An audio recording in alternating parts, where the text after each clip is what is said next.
ఇక మన అభ్యర్థుల అసలు ఆస్తుల లోగుట్టు రాబట్టడం అంతర్జాతీయ ఆడిట్ కంపెనీలకు కూడా సాధ్యం కాదేమో.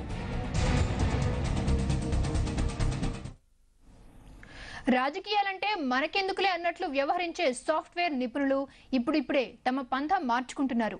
తెలంగాణ వాదులను సమర్థించే ఉద్దేశంతో ఏర్పాటైన ఓ ప్రత్యేక ఐటీ ఫోరం సభ్యులు తమ ఉద్యోగాలకు సెలవు పెట్టి మరీ ఎన్నికల ప్రచారంలో పాల్గొంటున్నారు.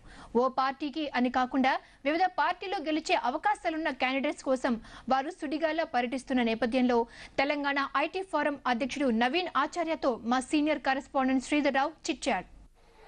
ఉప ఎన్నికల్లో టీఆర్ఎస్ అభ్యర్థుల విజయంలో కీలక పాత్ర పోషించిన తెలంగాణ ఐటీ ఫోరం మళ్లీ అదే బాధ్యతలను భుజాన వేసుకుంది. సిరిసిల్లలో రామారావు విజయాని కోసం వారు అహర్నిశలు శ్రమిస్తున్నారు. తెలంగాణ ఐటీ ఫోరం అధ్యక్షుడు నవీన్ ఆచార్య మనతో ఉన్నారు. నవీన్ ఆచార్య, చెప్పండి, అంటే తెలంగాణ వాదం ఈసారి ఎన్నికల్లో గట్టెక్కుతుందని మీరు భావిస్తున్నారు? అయితే ఈసారి తెలంగాణ రాష్ట్ర సమితి ఎప్పుడు లేనట్టుగా మహాకూటమిలో చేరడానికి నిర్ణయించుకుంది. మహాకూటమిలో కొన్ని పార్టీలది సమైక్యవాద నిర్ణయం ఉంది, ఇంకొన్ని పార్టీలది తెలంగాణకు అనుకూలమని ఈ మధ్యన నిర్ణయం తీసుకోవడం జరిగింది. అయితే తెలంగాణ వాదులుగా మేము కోరుకునేది తెలంగాణ వాదాన్ని బలపరిచే పార్టీలు ప్రధానంగా గెలవాలని. అందుకే మేము నవ తెలంగాణ పార్టీ ఉంటే దానికి మద్దతు చేసేవాళ్ళం. మీరు నవ తెలంగాణ పార్టీ లేదు కాబట్టి కేవలం తెలంగాణ వాదమే ఎజెండాగా ఉన్న ఏకైక పార్టీ టీఆర్ఎస్కు, తర్వాత తెలంగాణ వాదానికి మొదటి నుంచి మద్దతు ఇస్తున్న భారతీయ జనతా పార్టీని, బహుజన సమాజ్ పార్టీలకు మేము పూర్తి మద్దతు ఇస్తున్నాం. అయితే వీటిలో ఎవరు ఎక్కడ గెలిచే అవకాశాలు ఉంటే వాళ్ళకే మద్దతు ఇవ్వాలని మేము నిర్ణయించుకున్నాం.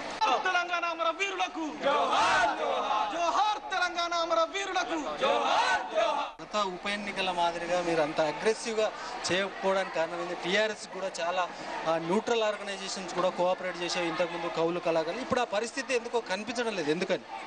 అయితే ఈసారి మనం కొన్ని రోజులుగా వార్తలు చూస్తున్నాము.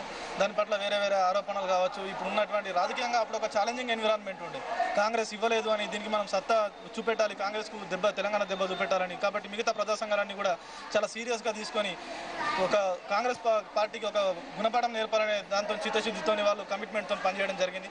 ఈసారి జనరల్ ఎలక్షన్స్ కాబట్టి, సాధారణంగా వచ్చిన ఎలక్షన్స్ కాబట్టి ఆ వేడి అనేది లేకపోవడం ఒక కారణం. అయితే ఇప్పుడు జరుగుతున్న రాజకీయంగా చాలామంది తెలంగాణ వాదులు కూడా ఇప్పుడు తెలంగాణ రాష్ట్ర సమితి, తెలుగుదేశం లాంటి మొదటి నుంచి సమైక్యవాద పార్టీతో ఉన్న వాళ్ళతో వెళ్ళడం కానీ, సిపిఎం లాంటి సమైక్యవాద పార్టీలతో వెళ్ళడం ఇష్టం లేదు. అయితే మేము నిర్ణయించుకున్నది ఏంటంటే తెలంగాణవాద పార్టీలు ఎక్కడున్నా కూడా, ఎవరితో జతగట్టినా కూడా దానికి పార్టీకి ఒక అస్తిత్వం అనేది ఉంటుంది. కాబట్టి ఆ అస్తిత్వాన్ని కాపాడుకోవడానికి వాళ్ళకు ఎమ్మెల్యేల సంఖ్య అవసరం. ఆ పార్టీ బలంగా ఉంటే రేపు పొద్దున టీడీపీ తప్పు చేసినా కూడా వీళ్ళు బయటకు వచ్చే అవకాశం ఉంది. తెలంగాణ రాష్ట్ర సమితి అనేది ఇప్పుడు టీడీపీతో జతగట్టిందే తప్ప విలీనం చేయలేదు. కాబట్టి వాళ్ళు రేపు పొద్దున తప్పు చేసినా కూడా వాళ్ళతో కొట్లాడే అవకాశం ఉంటుంది. ఆ బలాన్ని తెలంగాణ రాష్ట్ర సమితికి ఇవ్వాల్సిందిగా ప్రజా సంఘాలుగా మా బాధ్యత మీద కాబట్టి మేము తెలంగాణ రాష్ట్ర సమితికి మా మద్దతు ప్రకటిస్తున్నాం, తిరుగుతున్నాం, పల్లె పల్లెకు పోతున్నాం, ఆ ప్రచారంలో మేము మునిగి ఉన్నాం.